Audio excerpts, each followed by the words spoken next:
അസ്സലാമു അലൈക്കും. അൽഹംദുലില്ലാഹി റബ്ബിൽ ആലമീൻ. അസ്സലാത്തു വസ്സലാമു അലാ റസൂലിഹിൽ അമീൻ വഅലാ ആലിഹി വഅസ്ഹാബിഹി അജ്മഈൻ. ബഹുമാനപ്പെട്ട കാരണവന്മാരെ, സഹോദരിമാരെ, സഹോദരന്മാരെ, കുട്ടികളെ, അള്ളാഹുവിൻ്റെ കാരുണ്യവും രക്ഷയും നമ്മളെല്ലാവരിലും എപ്പോഴും ഉണ്ടായിരിക്കട്ടെ. ഒരു മടക്കമുണ്ട്, ഒരു തിരിച്ചുപോക്കുണ്ട്, ഒരു വിചാരണയുണ്ട്. അതനുസരിച്ചുള്ള രക്ഷയും ശിക്ഷയും എല്ലാം ഉണ്ട് എന്ന നല്ല ഓർമ്മയോടുകൂടി അള്ളാഹുവിനെ സൂക്ഷിച്ചുകൊണ്ട് ജീവിക്കണമെന്ന് നമ്മളെല്ലാവരെയും ആദ്യമായി ഓർമ്മിപ്പിക്കുകയാണ്. ഇവിടെ ഈ അരീക്കോട് വരാനും നിങ്ങളൊക്കെ കാണാനും സാധിച്ചതിൽ വളരെയധികം സന്തോഷം. ഈ മലപ്പുറം ഈസ്റ്റിൻ്റെ ജില്ലാ പരിപാടികളൊക്കെ പങ്കെടുക്കണമെന്ന് പലപ്പോഴും ശ്രമിച്ചിട്ടുണ്ട്. എന്താണ് ഇപ്പോൾ അതിന് സാധിച്ചത്? പണ്ട് കുട്ടി പറഞ്ഞു, മാഷേ ഇവൻ എന്നെ ഹിപ്പോപ്പൊട്ടാമസ് എന്ന് വിളിച്ച്. ഹിപ്പോപ്പൊട്ടാമസ് എന്നാ? ആരാ വിളിച്ചേ? എപ്പോഴാണ് വിളിച്ചേ? 2 മാസം മുമ്പാണ് സാർ. 2 മാസം മുമ്പ് വിളിച്ചിട്ട് ഇപ്പോഴായി വന്ന് പറഞ്ഞേ. ഞാൻ ഇന്നാണ് ആ സാധനത്തിനെ കണ്ടത്. അതേമാതിരി ഇന്നാണിപ്പോൾ ഇവിടെ എത്തിച്ചേരാൻ സാധിച്ചത്. സമയം വളരെ വൈകിയിട്ടുണ്ട്. നോമ്പിൻ്റെ അങ്ങേ അറ്റത്താണ്, അവസാന നിമിഷങ്ങളിലാണ് നമ്മൾ നിൽക്കുന്നത്. ചാത്തൂനെ പാമ്പ് കൊത്തി, വിഷം കയറൂല എന്ന് ഉറപ്പാണ്. അതെന്താ അത്ര ഉറപ്പ്? കൊത്തിയ മൂർത്താവില, പിന്നെ എങ്ങോട്ട് കയറാനാണ്? നോമ്പതിൻ്റെ മൂർത്താവിൽ വന്ന് നിൽക്കണം. ഇനി എന്ത് പറഞ്ഞാലും തലേക്ക് വല്ലാതെ ഒന്നാണ്ട് കയറൂല. മൂക്കുകൾ സജീവമാവുന്ന സമയമാണ്. ഇപ്പോൾ എവിടെയെങ്കിലും ഒരു മണമുണ്ടെങ്കിൽ അത് മൂക്കൊക്കെ വേഗം കയറും, പക്ഷേ തലേക്കൊന്നും വല്ലാതെ കയറൂല. അതുകൊണ്ട് വളരെ കുറച്ച് സംഗതികൾ മാത്രം ഞങ്ങളുടെ മുമ്പിൽ അവതരിപ്പിക്കുന്നത്. നമ്മുടെ ഈ സംഗമം വളരെ ഭംഗിയായി നടന്നു.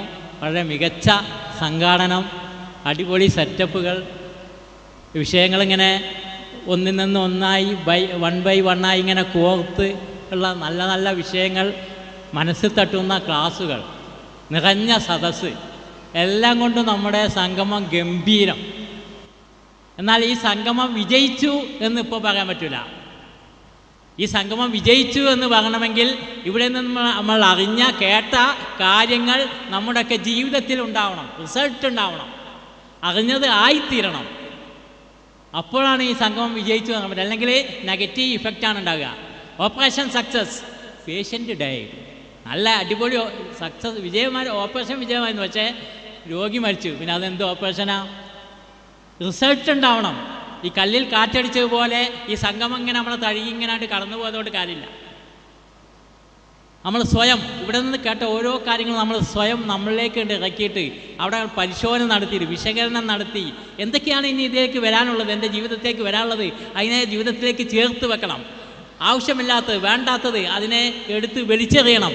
വേര് എടുത്ത് പറിച്ച് പുറത്തേക്ക് ഇടണം. ചിലപ്പോൾ നല്ല വേദന ഉണ്ടാവും, പ്രയാസങ്ങളുണ്ടാവും, ത്യാഗങ്ങളുണ്ടാവും, ഒക്കെ സഹിക്കാൻ തയ്യാറാകണം.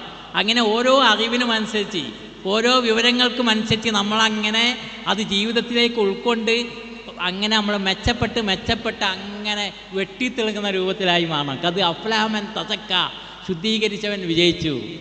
ചന്ദ്രനെ പക്ഷേ സൂര്യൻ്റെ പ്രകാശം പരമാവധി ഏറ്റുവാങ്ങി ലോകത്തിന് മുഴുവൻ പൂനിലാവ് ചൊരിയുന്നു. അതുപോലെ ഇസ്ലാമിൻ്റെ, ദീനിൻ്റെ പ്രകാശം പരമാവധി ഏറ്റുവാങ്ങി ലോകത്തിന് മുഴുവൻ വെളിച്ചം പകരാൻ, ആശ്വാസം പകരാൻ നമുക്ക് കഴിയണം. ആ രൂപത്തിൽ ജീവിതത്തെ വളർത്തിയെടുക്കാൻ വേണ്ടി നമുക്ക് സാധിക്കണം. നിനക്ക് നിത്യാശ്രയം ഒന്ന് വേറെ, നിനക്ക് നീതിപ്പൊരുളെന്ന് വേറെ, നിൻ്റെ സംസ്കാരം അതൊന്ന് വേറെ, മുസൽമാൻ നീയൊന്ന് വേറെ. അതാണ് ഇസ്ലാം. ആ ഇസ്ലാം ഇന്ന് ലോകം കാണുന്നുണ്ടോ?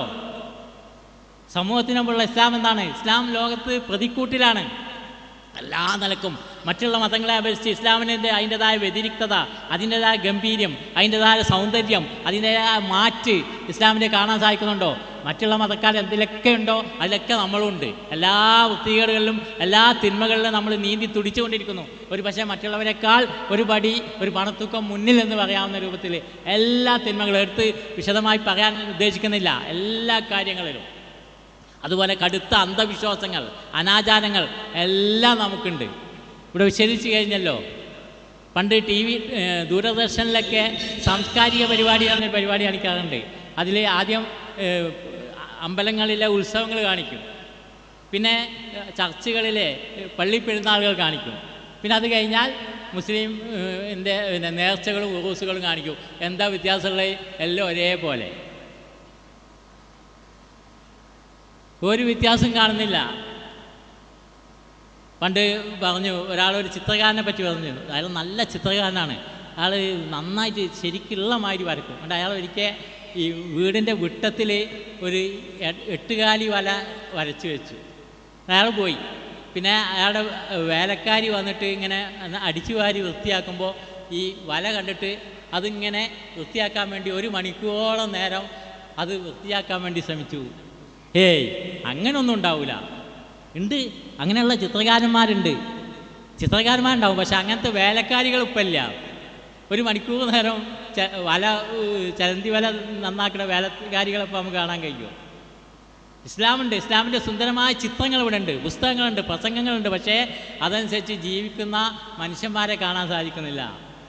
ജമാലുദ്ദീൻ അഫ്ഗാനി ചൂളിപ്പോയില്ലേ?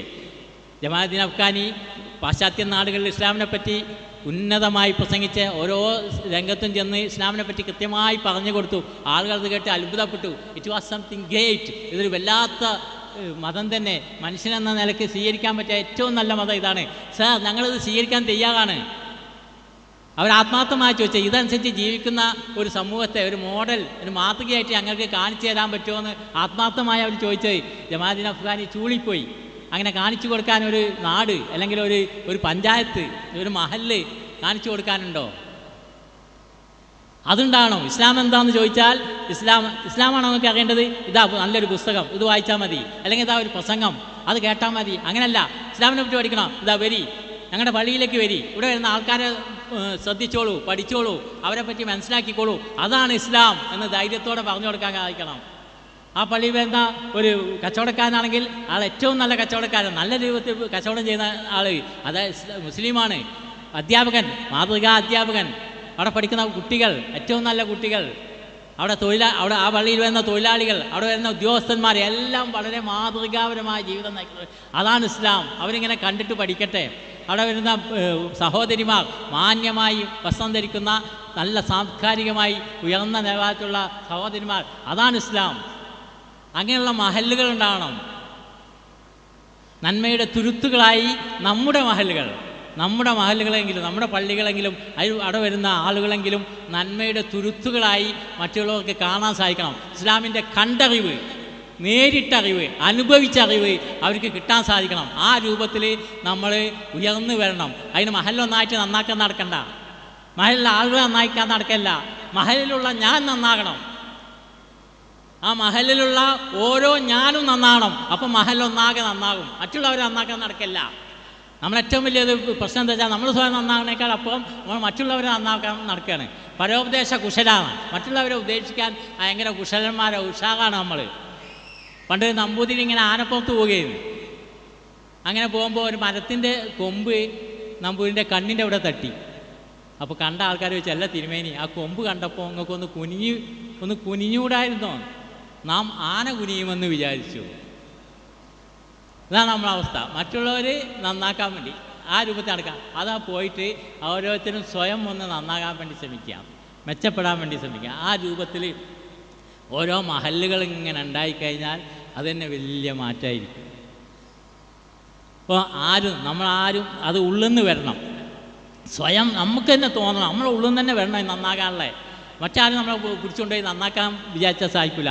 അത് നമ്മളെ മനസ്സിൻ്റെ ഉള്ളിൽ നിന്ന് കിട്ടി വരണം. If an egg is broken by external forces the life ends. If an egg is broken by internal forces the life begins. ഒരു കോഴിമുട്ട അതിങ്ങനെ പുറത്തുനിന്ന് തട്ടിയിട്ട് അത് നഷ്ടപ്പെടാണ്ട് അവിടെ ഒരു ജീവിതം അവസാനിച്ചു എന്നാണ്. എന്നാൽ അത് ഉള്ളിൽ നിന്ന് തന്നെ ഇങ്ങനെ ആ മുട്ട വിരിയുകയാണെങ്കിൽ അവിടെ ഒരു കോഴിക്കുഴി ഇങ്ങനെ വിരിഞ്ഞു വരും, അവിടെ ഒരു ജീവിതം ആരംഭിക്കുകയാണ്. അതുപോലെ ഉള്ളിൽ നിന്ന് ഇങ്ങനെ വരണം. ഈ പുട്ടും കുറ്റിന്നൊക്കെ ആവി വരണമാതിരി ഉള്ളിലുള്ള മുഴുവൻ വേവിച്ചിട്ടുള്ള ആവി കൊണ്ട് പുറത്തേക്ക് വരിക. അതുപോലെ അറിവുകളൊക്കെ നമ്മളെ ഉള്ളിലിട്ട് ഇങ്ങനെ പരുവപ്പെടുത്തിയിട്ട് ഇങ്ങനെ അങ്ങോട്ട് ജീവിതത്തിൻ്റെ പ്രവർത്തനങ്ങളായിട്ട് ഇങ്ങോട്ട് പുറത്തേക്ക് വരണം. ആ രൂപത്തിൽ മാറ്റിയെടുക്കാൻ സാധിക്കണം. ഒരു മൊയ്ലവി പ്രസംഗിച്ചതാണ്, പിന്നെ നമ്മളൊന്നും പ്രേരിപ്പിക്കാതെ, ആരും പറയാതെ, ആരും കൊടുക്കാതെ അവരുടെ സ്വന്തം ഇഷ്ടത്തിന്, മറ്റു മതത്തിൽപ്പെട്ട ചില ആളുകൾ അവരുടെ സ്വന്തം ഇഷ്ടത്തിന് ഖുർആൻ എവിടുന്നോ സംഘടിപ്പിച്ച് അങ്ങനെ വായിച്ചിട്ട് അവസാനം മുസ്ലിമായി മാറി. ഇസ്ലാം പ്രാക്ടീസ് ചെയ്യുന്ന, സ്വകാര്യമായി ഇസ്ലാം പ്രാക്ടീസ് ചെയ്യുന്ന ഒരുപാട് ആളുകളുണ്ട്. എന്താ കാരണം? ആ ഒരു ഖുർആനിലെ ആ ഒരു അറിവ്, ആ ഒരു മെസ്സേജ് അവരുടെ മനസ്സിനണ്ട് പിടിച്ച് കുലുക്കി, വല്ലാതെ സ്വാധീനിച്ചു. ഇനി അവർക്ക് മുസ്ലിം ആകാതിരിക്കാൻ പറ്റൂല. അവിടെ എന്തെല്ലാം പ്രയാസങ്ങളുണ്ടാവും. ഒരാൾ മുസ്ലിം ആകുമ്പോൾ ഇന്നത്തെ കാലത്ത് എന്തെല്ലാം പ്രയാസങ്ങളുണ്ടാവും. പക്ഷേ മുസ്ലിം ആകാതിരിക്കാൻ പറ്റില്ല. കാരണം അമ്മായി ഒരു മെസ്സേജാണ്, ഒരു അറിവാണ് ഖുർആൻ അയാളുടെ മനസ്സിലേക്ക് ഇറക്കി കൊടുത്തത്. അതുപോലെ ഖുർആനിലൂടെ ഇങ്ങനെ പരതി പോയാൽ ഒരുപാട് അറിവുകൾ, ഒരുപാട് മെസ്സേജുകൾ നമ്മളെ ആകെ മാറ്റിമറിക്കുന്ന, നമ്മളെ ജീവിതത്തെ മാറ്റിമറിക്കുന്ന ഒരുപാട് മെസ്സേജുകൾ കിട്ടും. ഒരാൾ പോലീസ് സ്റ്റേഷനിലേക്ക് ഫോൺ വിളിച്ചിരിക്കുകയാണ്. ഹലോ, പോലീസ് സ്റ്റേഷനല്ലേ? എൻ്റെ വീടിൻ്റെ അടുത്തുള്ള ഔട്ട് ഹൗസിൽ കള്ളന്മാർ കയറിയിരുന്നു. ആ പോലീസ് സ്റ്റേഷനിൽ നിന്ന് നിങ്ങളൊന്ന് പെട്ടെന്ന് വരണം. അല്ല, ഇതിപ്പം ഇവിടെ സ്റ്റേഷനിൽ ജീപ്പൊന്നുമില്ല, ആളുകളും കുറവാണ്. എവിടെയാണ് കയറിയത്? ആ അടുത്തുള്ള വീടിൻ്റെ തൊട്ടടുത്തുള്ള ഔട്ട് ഹൗസിലാണ് കയറിയത്. ഔട്ട് ഹൗസിൽ വില പിടിച്ച സാധനങ്ങൾ എന്തെങ്കിലും ഉണ്ടാവും? അത്ര വില പിടിച്ചൊന്നുമില്ല, എന്നാലും കുറേ ഒക്കെ ഉണ്ട്. ഒരു കാര്യം ചെയ്യും, നിങ്ങൾ നല്ലോണം വീടൊക്കെ അടച്ച്, വീട്ടിൽ വന്നില്ലല്ലോ, വീടൊക്കെ അടച്ച് നല്ലോണം നിൽക്കി, ഞങ്ങൾ ജീപ്പ് റെഡി ആകുമ്പോൾ ഞങ്ങൾ വരാം, നിങ്ങൾ വീട് നല്ലോണം ശ്രദ്ധിച്ച് നോടിയെന്നാണ്. അങ്ങനെ ഒരു 2 മിനിറ്റ് കഴിഞ്ഞപ്പോൾ ഇയാൾ പിന്നെയും പോലീസ് സ്റ്റേഷനിലേക്ക് വിളിച്ച്, ഹലോ പോലീസ് സ്റ്റേഷനല്ലേ, ഞാൻ ആ കള്ളന്മാരെ വെടിവെച്ച് കൊന്നു. 1 മിനിറ്റ് കഴിഞ്ഞപ്പോഴത്തേക്കും പോലീസ് ജീപ്പ് ഇങ്ങോട്ട് എത്തി. പോലീസുകാരെ ഇറങ്ങി ചാടി ഓടി ഔട്ട് ഹൗസിൽ പോയി വാല് ചവിട്ടി പൊളിച്ച് കള്ളന്മാരെ 2 ആളാണ്ട് പിടിച്ച്. നിങ്ങളല്ലേ പറഞ്ഞ് ഇവരെ വെടിവെച്ച് കൊന്നെന്ന്? നിങ്ങളല്ലേ പറഞ്ഞ് ജീപ്പില്ലാന്ന്? അമ്മാതിരി ന്യൂസാണ് കിട്ടിയത്. ഇല്ലാത്ത ജീപ്പ് ഉണ്ടായി, ഇല്ലാത്ത പോലീസുകാരുണ്ടായി. അമ്മാതിരി മെസ്സേജ്, ആ ന്യൂസാണ് അവർക്ക് കിട്ടിയത്. അതുപോലുള്ള ഒരു ന്യൂസ്, ഒരു മെസ്സേജ് കിട്ടിക്കഴിഞ്ഞാൽ ഇല്ലാത്തതൊക്കെ ഉണ്ടാവും. എന്തിനും നമ്മൾ തയ്യാറാവും, എന്ത് ത്യാഗം ചെയ്യാനും തയ്യാറാവും. അമ്മാതിരി മെസ്സേജ് നമ്മുടെ ഉള്ളിലേക്ക് ഇറങ്ങണം. ഖുർആനിൻ്റെ മെസ്സേജ്, ദീനിൻ്റെ മെസ്സേജ് ആ രൂപത്തിൽ നമ്മളെ മനസ്സിലേക്ക് തട്ടി ഇങ്ങോട്ട് ഇറങ്ങണം. അപ്പം മാറ്റം ഉണ്ടാവും. അവസാനിപ്പിക്കുകയാണ് ഞാൻ ഒരു ആയത്ത് മാത്രം. ഇതുപോലെ അങ്ങനെ നമ്മളിങ്ങനെ ഖുർആനിലൂടെ ഇറങ്ങിയാൽ ഒരുപാട് നമ്മളെ സ്വാധീനിക്കുന്ന ആയത്തുകളൊക്കെ നമുക്ക് കാണാൻ സാധിക്കും. ഒരു ആയത്ത് മാത്രം എന്നെ ഏറെക്കുറെ സ്വാധീനിച്ച ഒരായത്താണ് ഞാൻ പറയുന്നത്. അത് ഏകദേശം ആ ഒരു വചനത്തിൻ്റെ തുടക്കത്തിലും ഒടുക്കത്തിലുമായി 2 പ്രാവശ്യം തഖ്വ, നിങ്ങൾ അള്ളാഹുവിനെ സൂക്ഷിക്കുക എന്ന് പറഞ്ഞിട്ട് അതിൻ്റെ മധ്യത്തിലായിട്ട് ഒരു ചോദ്യം പഠിച്ചോ നമുക്ക് വെച്ച് നീട്ടി തന്നിരിക്കുകയാണ്. യാ അയ്യുഹല്ലദീന ആമനൂ തഖുല്ലാ വൽ തൻദുർ നഫ്സും മാ ഖദ്ദമത് ലിഗദിൻ വത്തഖുല്ലാ ഇന്നല്ലാഹ ഖബീറും ബിമാ തഅമലൂൻ. വിശ്വാസികളെ, നിങ്ങൾ അള്ളാഹുവിനെ സൂക്ഷിക്കുക, നിങ്ങൾ സ്വയം നിങ്ങളോട് തന്നെ ചോദിക്കുക, നാളേക്ക് വേണ്ടി എന്ത് ഒരുക്കി എന്ന്. നിങ്ങൾ അള്ളാഹുവിനെ സൂക്ഷിക്കുക, അള്ളാഹു നിങ്ങൾ പ്രവർത്തിക്കുന്നതിനെല്ലാം കണ്ടറിയുന്നവനാണ്. വിശ്വാസികളെ വിളിച്ചിട്ടാണ് പറഞ്ഞത്, തഖുല്ലാ, നിങ്ങൾ അള്ളാഹുവിനെ സൂക്ഷിക്കുക. എങ്ങനെയാണ് അള്ളാഹുവിനെ സൂക്ഷിക്കേണ്ടത്? വിശദീകരിക്കേണ്ട ആവശ്യമില്ല. തഖ്വ ഉണ്ടാവുക, അത് നമുക്കൊക്കെ അറിയാം, നമ്മൾ കേട്ടതാണ്. ഖുർആനിൽ മറ്റൊരിടത്ത് വന്നിട്ട് ഇത്തഖുല്ലാ ഹഖ തുഖാതിഹി, സൂക്ഷിക്കേണ്ട മുഖപ്രകാരം അള്ളാഹുവിനെ സൂക്ഷിക്കുക. നമ്മുടെ ഓരോ പ്രവർത്തനങ്ങളും, നമ്മുടെ ഓരോ ചലനങ്ങളും അള്ളാഹു അറിയുന്നുണ്ട്, മനസ്സിലാക്കുന്നുണ്ട്, രേഖപ്പെടുത്തപ്പെടുന്നുണ്ട്. ഓരോ ചലനങ്ങൾക്കും നമ്മൾ കൗണ്ടബിളാണ്, അതിന് ഉത്തരം പറയേണ്ടി വരും, അതിൻ്റെ ഉത്തരവാദികൾ നമ്മളാണ് എന്നുള്ള ആ കൃത്യമായ ഒരു ബോധം. ഇപ്പോൾ ഉദാഹരണം പറഞ്ഞാൽ, നമ്മൾ കല്യാണപ്പരയിൽ ഇങ്ങനെ ഇരിക്കുന്നു, എല്ലാവരും ഇങ്ങനെ സോളം ഇങ്ങനെ ഇരിക്കുമ്പോൾ പെട്ടെന്നൊരു വീഡിയോഗ്രാഫർ ഇങ്ങനെ ഫോട്ടോ എടുക്കാൻ വേണ്ടി വന്നാൽ, അതുകൂടി നമ്മളെ ഇരുത്തൊക്കെ നന്നാക്കി സംസാരമൊക്കെ സ്റ്റൈലാക്കി, പെണ്ണുങ്ങളൊക്കെ തലയൊക്കെ വേഗം തട്ടൊക്കെ ഇട്ട് ഭക്ഷണം കഴിക്കണമൊക്കെ കോഴിക്കാലൊക്കെ ഇങ്ങനെ വലിയ മനോഹരമായി കഴിക്കും. എന്താ കാരണം? ഇതൊക്കെ പിടിച്ചെടുക്കുന്നുണ്ട്, ഇതൊക്കെ ഇനി എവിടെയെങ്കിലും പ്രദർശിപ്പിക്കുക എന്നൊക്കെയുള്ള ബോധം നമുക്കുണ്ടായപ്പോൾ നമ്മൾ ഓരോ പ്രവർത്തനങ്ങളും നമ്മൾ നന്നാക്കി മെച്ചപ്പെട്ടതാക്കി. എന്നാൽ അതിവിശാലമായ രൂപത്തിൽ പടച്ച തമ്പുരാൻ നമ്മുടെ ഓരോ തുടിപ്പും മിടിപ്പും പ്രവർത്തനങ്ങളും കൃത്യമായി പിടിച്ചുകൊണ്ടിരിക്കുന്നുണ്ട്. ഇതൊക്കെ ഇനി പ്രദർശിപ്പിക്കപ്പെടും, അതിന് ഞങ്ങൾ ഉത്തരം പറയേണ്ടി വരും എന്നുള്ള ആ ശരിയായ ബോധം ഉണ്ടായിക്കഴിഞ്ഞാൽ നമ്മുടെ പ്രവർത്തനം നന്നാവൂലേ? നമ്മുടെ ഓരോ തുടിപ്പുകളും നമ്മുടെ ഓരോ മിടിപ്പുകളും മെച്ചപ്പെട്ടതായി മാവൂലേ? അതാണ് തഖ്വ. ആ ഒരു ബോധം ഉണ്ടാകുക തഖ്വ. പണ്ട് ഏതൊരു പള്ളിയിൽ ഒരു മൗലവി ക്ലാസ് എടുക്കാൻ വേണ്ടി പോയപ്പോൾ പള്ളിയുടെ മുറ്റത്ത് നല്ലൊരു മാവുണ്ട്, ചെറിയൊരു മാവ്, അതിന് നിറയെ പഴുത്ത മാങ്ങകളാണ്. ക്ലാസ് കഴിഞ്ഞതിന് ശേഷം ഈ മാങ്ങ കുറേനെടുത്താണ്ട് മൗലവിക്ക് ചെത്തി കൊടുത്ത്. അപ്പോൾ മൗലവി പറഞ്ഞു, നല്ല മാങ്ങ, ഇവിടെയുള്ള ആൾക്കാരൊക്കെ നല്ല പടച്ചോനെ പേടിയുള്ളവരാട്ടോ, ഞങ്ങളൊക്കെ നാട്ടിലാണെങ്കിൽ ഈ മാങ്ങ ഒറ്റൊന്ന് കാണൂല. അപ്പോൾ സെക്രട്ടറി ഇങ്ങനെ കാണിച്ചു കൊടുത്ത്, എന്താണ് CCTV പേടിയുണ്ട്. എന്നാൽ അതിനേക്കാൾ വലിയ രൂപത്തിൽ പടച്ചോന്നൊക്കെ കാണണ്ട ആ ബോധം നമുക്ക് ഉണ്ടാകണില്ല. ആ ബോധം ഉണ്ടായി വരിക, അതിനാണ് തഖ്വ എന്ന് പറയുന്നത്. ആ ഒരു സൂക്ഷ്മതാബോധം നമുക്ക് ഉണ്ടായി വരണം, ആ ഒരു തഖ്വ ഉണ്ടാവണം. എന്നിട്ട് അതനുസരിച്ചായിരിക്കണം നമ്മൾ അങ്ങനെ അള്ളാഹുവിനെ സൂക്ഷിക്കുക. അത് നമ്മുടെ ഓരോ കർമ്മങ്ങളും ഈ തഖ്വ ഉണ്ടാകാൻ വേണ്ടിയിട്ടാണ്. ഇപ്പോൾ നമ്മുടെ നമസ്കാരം, അസ്സലാത്തു തൻഹാനിൽ പൈശായി മുൻകർ, എല്ലാ ചീത്തകളെയും തടഞ്ഞു നിർത്തുന്ന നമസ്കാരം, അത് തഖ്വ ഉണ്ടാവാനാണ്. നോമ്പ് തന്നെ, യാ അയ്യുഹല്ലദീന ആമനൂ കുത്തിബ അലൈക്കും സിയാമു കമാ കുത്തിബ അലല്ലദീന മിൻ ഖബലിക്കും ലഅല്ലക്കും തത്തഖൂൻ. നിങ്ങൾക്ക് നിർബന്ധമാക്കി എന്തിന്? ലഅല്ലക്കും തത്തഖൂൻ, നിങ്ങൾ തഖ്വ ഉള്ളവരാവാൻ വേണ്ടി. അപ്പോൾ നോമ്പ് നോക്കണ തഖ്വ ഉള്ളവരാവാനാണ്. നല്ല നോമ്പ് നോറ്റ് നല്ല കൊടും വെയിലത്ത് ഉച്ച സമയത്ത് മണിക്കൂറുകളോളം നമ്മളങ്ങനെ നടന്ന് ആകെ തളർന്ന് ക്ഷീണിച്ച് ദാഹിച്ച് പരവശനായി അങ്ങനെ നടക്കുകയാണ്. അങ്ങനെ കുറേ നടപ്പോൾ ഒരു സ്ഥലത്തൊരു കൂജയിൽ ഇങ്ങനെ വെള്ളമുണ്ട്. അവിടെ ആരുമില്ല, ആരും കാണാനില്ല. ഒരു കൂജയിൽ വെള്ളമുണ്ട്. നമുക്ക് ഭയങ്കര ക്ഷീണമുണ്ട്. ആ സമയത്ത് നമ്മളിങ്ങനെ ആ കൂജൻ്റെ അടുത്തേക്ക് പോയി വെള്ളം എടുത്താണ്ട് മുഖം ഒന്ന് കഴുകും.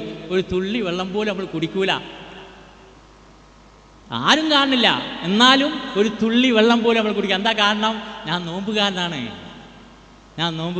അതാണ് തഖ്വ. ആ തഖ്വ ജീവിതത്തിൻ്റെ എല്ലാ മേഖലകളിലേക്കും കൊണ്ട് വളർത്തണം, അതുകൊണ്ട് ഉയർത്തണം. ഒരു തുള്ളി വെള്ളം ഞാൻ കുടിക്കില്ല, ഞാൻ നോമ്പുകാരനാണ്. വേണ്ടാത്തൊരു നോട്ടം ഞാൻ നോക്കൂല, ഞാൻ നോമ്പുകാരനാണ്. മോശപ്പെട്ടൊരു വാക്ക് ഞാൻ പറയില്ല, ഞാൻ നോമ്പുകാരനാണ്. അരുതാത്തൊരു പ്രവൃത്തി ഞാൻ ചെയ്യൂല, ഞാൻ നോമ്പുകാരനാണ്. അങ്ങനെ ജീവിതത്തിൻ്റെ എല്ലാ തലങ്ങളിലേക്കും ആ തഖ്വ കൊണ്ട് വ്യാപിപ്പിക്കണം. അതിനാണ് നോമ്പ്. ഇങ്ങനെ എല്ലാ കർമ്മങ്ങളും ഈ തഖ്വ ഉണ്ടാക്കാൻ വേണ്ടിയിട്ടാണ്. അത് ആ രൂപത്തിൽ തഖ്വ, നിങ്ങൾ തഖ്വ ഉള്ളവരാവുക. എന്നിട്ടാണ് പടച്ചോനെ ഒരു ചോദ്യം നമുക്കുണ്ട് തന്നിടേ. തന്നു നഫ്സും ആ കദ്ദമത്തിൽ യോദീൻ. നിങ്ങളോട് തന്നെ ചോദിക്കുക, നമ്മളോട് തന്നെ. മാന്യ മഹാജനങ്ങളെ, നാട്ടുകാരെ, സഹോദരന്മാരെ, അങ്ങനെ ചോദിക്കാനല്ല, എന്നോട് തന്നെ ഞാൻ ചോദിക്കുക, നമ്മളോട് തന്നെ നമ്മൾ ചോദിക്കുക. മാ കദ്ദമത്തിൽ യോദീൻ, നാളേക്ക് വേണ്ടി എന്ത് സമ്പാദിച്ചു? ആ ചോദ്യം ശരിക്കും മനസ്സ് തട്ടി മനസ്സിൻ്റെ ഉള്ളിലേക്ക് ഇറങ്ങിയിട്ടുള്ള ഒരു മെസ്സേജായിട്ട് ഇങ്ങോട്ട് വന്നു കഴിഞ്ഞാണ്ടല്ലോ നമ്മളെ ജീവിതം അപ്പമാകും. നമ്മളെ ജീവിതം നല്ല രൂപത്തിലേക്ക് മാറും. ആ ഒരു ചോദ്യം മനസ്സ് തട്ടി ചോദിക്കാൻ വേണ്ടി ഇവിടെ പറഞ്ഞത് നാളേക്ക് വേണ്ടി എന്നാണ് പറഞ്ഞത്. നാളെ എന്ന് പറഞ്ഞാൽ ആ വാക്ക് വളരെ പ്രത്യേകത. നാളെ എന്ന് പറഞ്ഞാൽ ഒന്നും ഉറങ്ങി എഴുന്നേറ്റാൽ നാളെ ആയി. നാളെ കല്യാണമാണ് നമ്മളെ വീട്ടിൽ എങ്കിൽ എന്തായിരിക്കും ഇന്നത്തെ അവസ്ഥ? നാളെ വലിയ പരീക്ഷയാണ്, എന്തായിരിക്കും ഇന്നത്തെ അവസ്ഥ? ഉറങ്ങിയെടുക്കാൻ ഇപ്പോൾ മരിച്ചു കഴിഞ്ഞാൽ ഒന്നും ഉറങ്ങി എഴുന്നേറ്റമായില്ല. ഇപ്പോൾ ഒരുപാട് കൊല്ലങ്ങളോളം കബറിൽ കിടന്നുണ്ടാവും, എന്നാലും നന്നായിട്ടൊന്നും ഉറങ്ങി എഴുന്നേറ്റമായില്ല ഉണ്ടാവുക. അപ്പോൾ മരിച്ചു കഴിഞ്ഞാൽ പിന്നെ നമ്മളിങ്ങനെ എഴുന്നേറ്റ് നിൽക്കുന്നത് ആ പരലോകത്ത്, ആ തുലാസിൻ്റെ മുമ്പിൽ, ആ വിചാരണയുടെ മുമ്പിൽ വല്ലാത്തൊരവസ്ഥയിലാണ്. അത് നാളെയാണ്, തൊട്ടടുത്താണ്. അപ്പോൾ പിന്നെ അത് മരിച്ചു കഴിഞ്ഞാൽ ശരിയാണ്, അതിന് മരിക്കണ്ടേ? മരിച്ചിട്ടല്ലേ? അതാണ് പിന്നെ നമ്മളെ മനസ്സിലുണ്ടാകുക. മരിക്കാൻ വല്ല പ്രയാസമുണ്ടോ? ഏത് സമയത്തും മരിക്കാം. കുഴഞ്ഞു വീണ് മരിച്ചു, അപകടങ്ങളെല്ലാം. ഇന്നിപ്പോൾ ആൾക്കാർക്ക് അതൊക്കെ ഇന്ന് ആദ്യം പേടി, കുഴഞ്ഞു വീണ് മരിക്കലും അപകടം. ഇന്ന് ആൾക്കാർക്ക് ഏറ്റവും വലിയ പേടി ആരെയും വന്ന് കൊല്ലുമോ എന്നുള്ളതാണ്. വാപ്പ കൊല്ലും, ചിലപ്പോൾ അല്ല മകനാവും കൊല്ലുക. ഒരു സമാധാനമില്ല ആൾക്കാർക്ക്. ആരും എപ്പം വേണമെങ്കിലും കൊല്ലാം, ഒരു കാരണം വേണ്ട. അതാണ് അവസ്ഥ. എപ്പം വേണമെങ്കിലും ഞാൻ എപ്പോൾ വരുവേൻ, എപ്പടി വരുവേൻ, എങ്ക വരുവേൻ യാർക്കും தெரியாது, പക്ഷേ വരേണ്ടിടത്തിലേ വന്നിടുവൻ കണ്ടിപ്പാ. അതാണ് മരണം. വരേണ്ട സമയത്ത് വന്നിടുക്കും മരണം. അവൻ വന്നും വിളിക്കും, ഞാൻ പോകും, വാതിൽ പൂട്ടാതെ യക്ഷണം എന്നാണ് ജീശങ്കരക്കുറിപ്പ് പറഞ്ഞത്. വിളിച്ചാൽ പോകേണ്ടി വരും. അപ്പോൾ മരണം തൊട്ടടുത്താണ്. ഒരാളിങ്ങനെ പോവുകയാണ്. അരി കൊണ്ടോട്ടിക്കുള്ള ബസ് എവിടെയാണ്? അതാ ആ ബസ് സ്റ്റാൻഡിൽ പോയാൽ അവിടുന്ന് കൊണ്ടോട്ടിക്കുള്ള ഇഷ്ടം പോലെ ബസ് കിട്ടും. ഏകദേശം എത്ര സമയം പിടിക്കും? ഒരു 40 മിനിറ്റ് പിടിക്കും. ഇയാളെങ്ങനെ പോയി ബസ് കയറി സീറ്റിലിരുന്ന് ഡീൽ 1 മിനിറ്റ് കൊണ്ട് പരലോകത്തെത്തി. കൊണ്ടോട്ടിയിട്ടെങ്കിൽ 40 മിനിറ്റ് വേണം, 1 മിനിറ്റ്. ഇതാണ് പരലോകം. ഒന്നും നമുക്ക് പറയാൻ പറ്റില്ല. അപ്പോൾ ലോകത്തുള്ള സകല മനുഷ്യന്മാരും, ആദം നബി അലൈഹി സ്വലാം ലോകാവസാനം വരെ ലോകത്ത് ജനിച്ച സകല മനുഷ്യന്മാരും മരിച്ച് കുഴിമാടങ്ങളിൽ നിന്ന്, കബറിടങ്ങളിൽ നിന്ന്, ശ്മശാനങ്ങളിൽ നിന്ന് ഒന്നാകെ എഴുന്നേറ്റ് നിൽക്കുന്ന നാളെ, ആരെയും ശ്രദ്ധിക്കാത്ത നാളെ, ഞാൻ നെഫ്സി എന്ന് മാത്രം മനുഷ്യൻ ചിന്തിക്കുന്ന നാളെ, നമ്മുടെ ഏറ്റവും പ്രിയപ്പെട്ടവരെ കണ്ടാൽ പോലും മൈൻഡ് ചെയ്യാതെ ഓടിപ്പോകുന്ന നാളെ, വിയർത്തൊലിച്ച് ബേജാറായി വിറങ്ങലിച്ച് പടച്ചവൻ്റെ മുമ്പിൽ നിൽക്കുന്ന നാളെ. ആ നാളെ നമുക്ക് രക്ഷയായി ഉണ്ടാവുന്നത് നമ്മൾ ചെയ്ത സൽക്കർമ്മങ്ങൾ മാത്രം. പണമോ സ്വത്തോ അധികാരങ്ങളോ സ്വാധീനങ്ങളോ പാർട്ടികളോ ഒന്നും ഉണ്ടാവില്ല. നമ്മൾ ചെയ്ത സൽക്കർമ്മങ്ങൾ മാത്രം. അത് സമ്പാദിച്ചോ?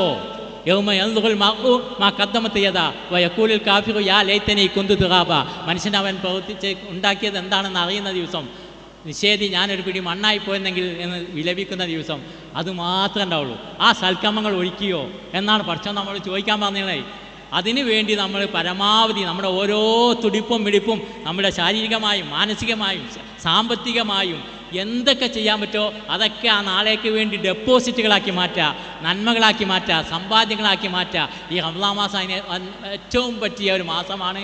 ആ ഒരു ബോധത്തോടു കൂടി നാളേക്ക് വേണ്ടി എന്ത് ഒരുക്കി എന്നുള്ളൊരു ചോദ്യം എന്നും രാത്രി ഒന്നിങ്ങനെ നോക്കുക. ഞാൻ എത്ര തിന്മ ചെയ്തു, ഞാൻ എത്ര നന്മ ചെയ്തു, ഏതാണ് മെച്ചപ്പെട്ടത് എന്നിങ്ങനെ നോക്കിയിട്ട് ഓരോ ദിവസം ഇങ്ങനെ നോക്കാൻ തുടങ്ങുമ്പോൾ പതുക്കെ പതുക്കെ തിന്മകൾ ഇല്ലാതാവും. കാരണം അപ്പോൾ തിന്മ അധികം ഉണ്ടല്ലോ എന്ന് തോന്നൽ വരും. നന്മകൾ ഇങ്ങനെ കുറേ കൂട്ടാനുള്ള ഒരു ടെൻഡൻസി ഉണ്ടാവും. അങ്ങനെ ഇതൊരു പ്രാക്ടിക്കലാണ്. ഈ ചോദ്യം പ്രാക്ടിക്കലാണ്. നമ്മളെ ജീവിതത്തിൽ ചോദിച്ച് നമ്മളങ്ങനെ മുന്നോട്ട് പോകണം. അതിനുള്ളൊരു ചോദ്യമാണ് പഠിച്ചോട്ട് തന്നത്. അത് പ്രാക്ടിക്കലായിട്ട് നമ്മൾ ഉപയോഗിച്ചാൽ തീർച്ചയായും നമ്മളെ ജീവിതത്തിൽ മാറ്റം ഉണ്ടാവും. ഒരു ഓട്ട മത്സരം നടക്കുകയാണ്.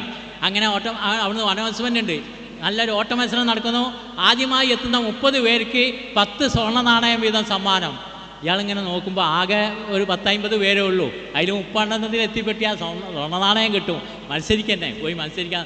അങ്ങനെ ഓട്ടാണ്ട് ആരംഭിച്ച്. അപ്പോൾ അനൗൺസ്മെൻറ്റ്, ആദ്യം എത്തുന്ന 30 പേർക്ക് 10 സ്വർണ്ണ നാണയം സമ്മാനം.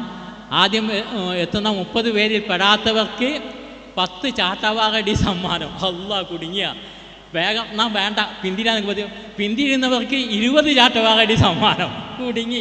പിന്നെ ഒരു മരണപ്പാച്ചിലാണ്. എങ്ങനെയെങ്കിലും ആദ്യത്തെ 30 എത്തിപ്പെടാൻ വേണ്ടി ആ ഓട്ടം നമ്മൾ തുടങ്ങി. സഹോദരന്മാരെ, നമ്മൾ തുടങ്ങി. സ്വർഗം കിട്ടാനുള്ള പരക്കം പാച്ചിലാണ് നമ്മൾ. സ്വർഗം കിട്ടിയില്ലെങ്കിൽ നരകത്തിലാണ് പോയി വീഴാൻ പോകുന്നത്. പിന്തിരിഞ്ഞാലും നരകം തന്നെ. ആ സ്വർഗം നമുക്ക് കിട്ടിയേ മതിയാവും. നമ്മൾ തുടങ്ങിക്കഴിഞ്ഞു. അതിനുള്ളൊരു പരക്കം പാച്ചിൽ നമ്മൾ നടത്തിയേ പറ്റും. അതിന് നമ്മൾ പരമാവധി നമ്മളെ ശ്രമങ്ങൾ ഉണ്ടാകും. നരകം എന്ന് പറഞ്ഞാൽ നമ്മളൊക്കെ വിചാരിക്കുന്നതിനേക്കാൾ അതിഭയങ്കരമാണ്. പണ്ടൊരു ക്ലാസ് ഇങ്ങനെ നടന്നുകൊണ്ടിരിക്കുമ്പോൾ, ക്ലാസ് നടക്കുന്ന ഇടയിൽ കുടുംബ സദസ്സാണ്, ആണുങ്ങളും പെണ്ണുങ്ങളൊക്കെ ഉണ്ട്. ചായയും പഴംപൊരിയും ഇങ്ങനെ വിതരണം ചെയ്യുന്നുണ്ട്. പെട്ടെന്ന് ബാക്കിൽ നിന്ന് ഇൻ്റെ അല്ലോ എന്ന് പറഞ്ഞൊരൊച്ച. ആൾക്കാരും തിരിഞ്ഞു നോക്കുമ്പോൾ എന്താ അറിയാം, ഒരാളെ പുറത്ത് ചായ എന്തിയതാണ്. അയാളൊരു ചാട്ടം ചാടിക്കണം. അവൾ പെണ്ണുങ്ങളുടെ ഓർമ്മ നായക്കില്ല, ഒരു ചാട്ടം. ഇൻ്റെ അല്ലോ, അത് ചായൻ്റെ ചൂടാണ്, ചായൻ്റെ ചൂട്. അപ്പോൾ നരകത്തിൻ്റെ ചൂട് എങ്ങനെ ഉണ്ടാവും? സഹിക്കാൻ പറ്റുമോ? അതാണ് നരകം. ഒരിക്കലും നമുക്ക് സഹിക്കാൻ പറ്റില്ല. ഞാൻ അവസാനിപ്പിക്കുകയാണ്. ഒരു രാജാവിൻ്റെ കഥയും കൂടി പറഞ്ഞ് അവസാനിപ്പിക്കുക. ഞാൻ എല്ലായിടത്തും പറയുന്നതാണ്, എനിക്ക് വേണ്ടി തന്നെ പറയുന്നതാട്ടോ, എനിക്ക് വേണ്ടി പറയുന്നതാണ്. ഒരു നാട്ടിലൊരു സിസ്റ്റം ഉണ്ട്. അവിടെ രാജാവിന് 40 കൊല്ലം ഭരിക്കുക, സുഖമായി അടിച്ച് പൊളിച്ച് ഭരിക്കുക. പക്ഷേ 40ാമത്തെ കൊല്ലം ഉണ്ടാകുമ്പോൾ പ്രജകളെല്ലാം കൂടി കൊട്ടാരത്തിലേക്ക് വരും. രാജാവിനെ കൊണ്ടുപോയി കുളിപ്പിക്കും, പുതിയ ഡ്രസ്സ് അണിയിക്കും, കുതിരപ്പുറത്ത് കയറ്റും. പിന്നെ ഇങ്ങനെ കൊണ്ടുപോയി ആ നാടിൻ്റെ അങ്ങേറ്റത്തൊരു പുഴയുണ്ട്. പുഴൻ്റെ അപ്പുറത്ത് കൊടും കാടാണ്, ക്രൂരജീവികളൊക്കെ കാട്. ആ കാട്ടിലേക്ക് രാജാവിനെ വലിച്ചെറിഞ്ഞിട്ട് തിരിച്ചു വരും. ഈ ജന്തുക്കളെ കൂടി കൊന്ന് തീർക്കുക ചെയ്യുക. ഭയങ്കര കരച്ചിലും പിരിച്ചിലും ബേജാറായിട്ടാണ് രാജാക്കന്മാർ പോവുക. അങ്ങനെ ഒരു രാജാവ് ഭരിച്ചുകൊണ്ടിരിക്കുന്നു. 40ാമത്തെ കൊല്ലമായി. പ്രജകളെല്ലാം കൂടി കൊട്ടാരത്തിലേക്ക് വന്നു. രാജാവിനെ കൊണ്ടുപോയി കുളിപ്പിച്ചു, പുതിയ ഡ്രസ്സ് അണിയിച്ചു, കുതിരപ്പുറത്ത് കയറ്റി. ഇങ്ങോട്ടും രാജാവിന് വലിയ കരച്ചിലും ബേജാറൊന്നും കാണില്ല. എന്താ സംഗതി? രാജാവ് ആരും അറിയാതെ ആ കാടിൻ്റെ നടുവിൽ ഒരു വീടുണ്ടാക്കി വെച്ചു. എനിക്കൊരു കാലത്ത് പോകാനുള്ള ലോകത്തെക്കുറിച്ച് രാജാവിന് നല്ല ഓർമ്മ ഉണ്ടായിരുന്നു. അതനുസരിച്ച് രാജാവ് പ്രവർത്തിക്കുകയും ചെയ്തു. അതുകൊണ്ട് കരയാതെ ബേജാറാകാതെ രാജാവിന് പോകാൻ സാധിച്ചു. നമ്മൾക്കൊരു കാലത്ത് പോകാനുള്ള ലോകം, പരലോകം, അതിനെക്കുറിച്ചുള്ള ഓർമ്മ നമുക്കുണ്ടോ? അതിനുവേണ്ടിയുള്ള ഒരുക്കങ്ങൾ നമ്മൾ നടത്തിയിട്ടുണ്ടോ? എങ്കിൽ കരയാതെ ബേജാറാകാതെ നമുക്ക് പോകാൻ സാധിക്കും. അല്ലെങ്കിൽ നമ്മളെ പോക്ക് ഒരു വല്ലാത്ത പോക്കായിരിക്കും. അതാവും നമ്മളെല്ലാവരെയും കാത്തു രക്ഷിക്കുമാകാം. അതാവും എൻ്റെ അനന്തമായ സൗഭാഗ്യം നിറഞ്ഞ അനശ്വരമായ സ്വർഗ്ഗലോകത്തിലേക്ക് ഒഴുകി പോകുന്ന നല്ല ആത്മാക്കളുടെ കൂട്ടത്തിൽ ഞങ്ങളെല്ലാവരെയും നീ ഉൾപ്പെടുത്തി തന്നെ തമ്പുരാനെ. അതിഭയങ്കരമായ നരകത്തുനിന്ന് ഞങ്ങളെല്ലാവരെയും കാത്തു രക്ഷിക്കണേ തമ്പുരാൻ. തഖ്വയോടുകൂടി ജീവിക്കാനും ഈമാനോടുകൂടി മരിക്കാൻ ഞങ്ങൾ അനുഗ്രഹിക്കണം തമ്പുരാൻ. അല്ലാഹുമ്മ അജിർനാ മിനന്നാർ, അല്ലാഹുമ്മ ഇത്തിഖ്നാ മിനന്നാർ, അല്ലാഹുമ്മ ഇത്തിഖ്നാ മിനന്നാർ വദഖ്ന ജന്നത യാ റബ്ബൽ ആലമീൻ. ആമീൻ ആമീൻ ആമീൻ.